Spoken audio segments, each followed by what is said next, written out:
Hi, I'm Sharon Butala, and these young people are scaring the heck out of me. On the day 10 years ago my husband died, I was 2 weeks short of my 67th birthday, and I thought that once I got through the terrible grief at his death and the distress of having to leave the countryside where I'd lived for 33 years, I would still have many years ahead of me in which to have a wonderful new life. But what I didn't have a clue about was that I was about to be old, nor about what being old would mean to my dreams and desires. I suppose this is because, dreading old age with every fiber, I was in full denial that it would ever happen to me. And then, like most newly old people, shocked down to the soles of my feet when one day it did. On the day old age strikes, our host is pouring drinks on the terrace. The hot tub is bubbling and the sunlit mountains shine in their beauty around us. But our hearts are numb with permanently thwarted desire, our throats choked with longing for things we will never have again.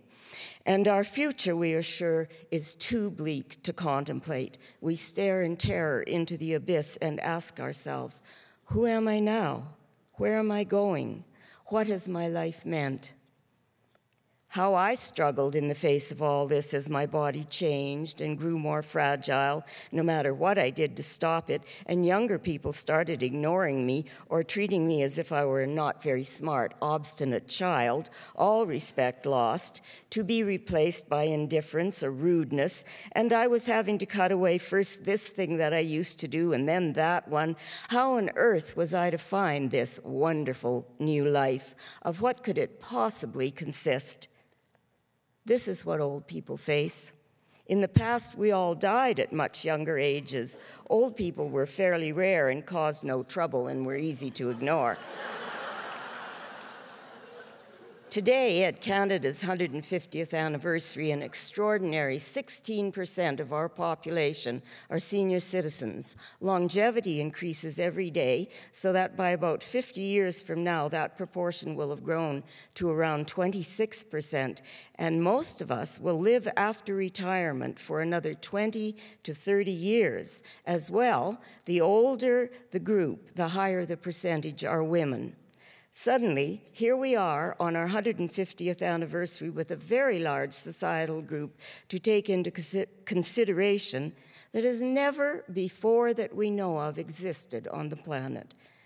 This is a serious challenge for us as a liberal democratic nation that values individuals, but also for us as old people who don't want to spend the many good years ahead of us staring out the window as a busy world rushes past that no longer has any place for us.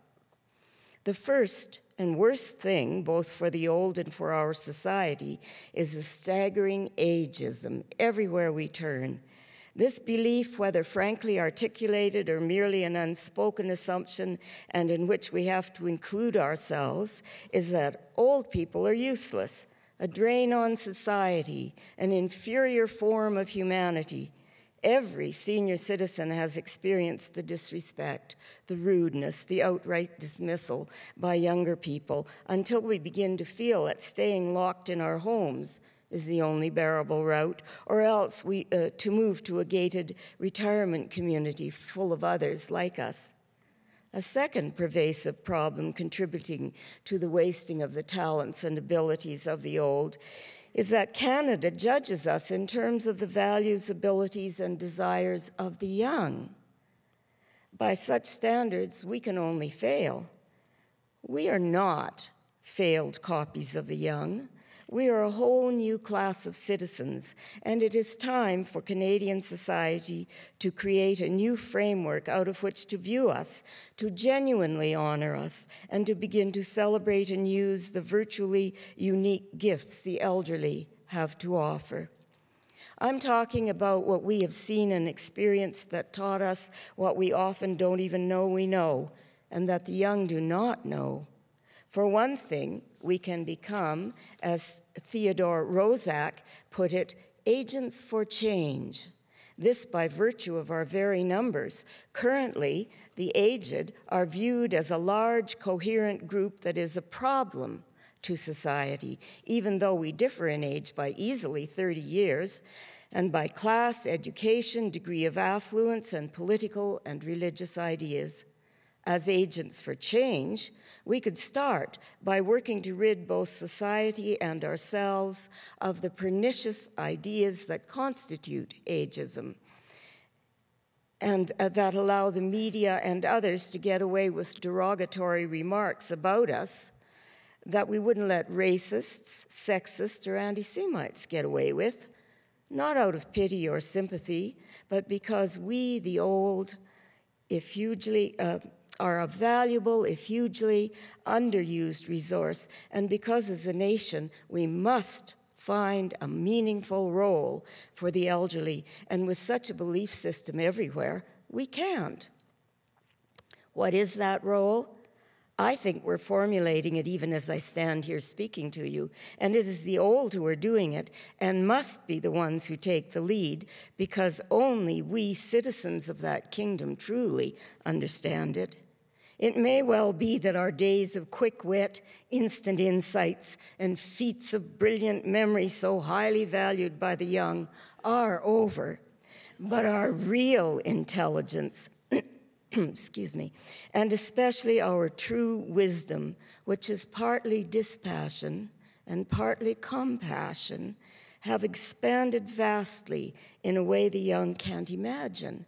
And as Roszak said back in 1998, if wisdom means anything at all, it means the ability to see through the illusions of youth.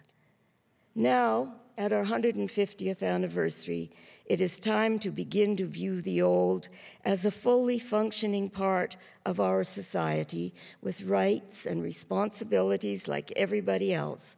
Canada can only benefit. Thank you.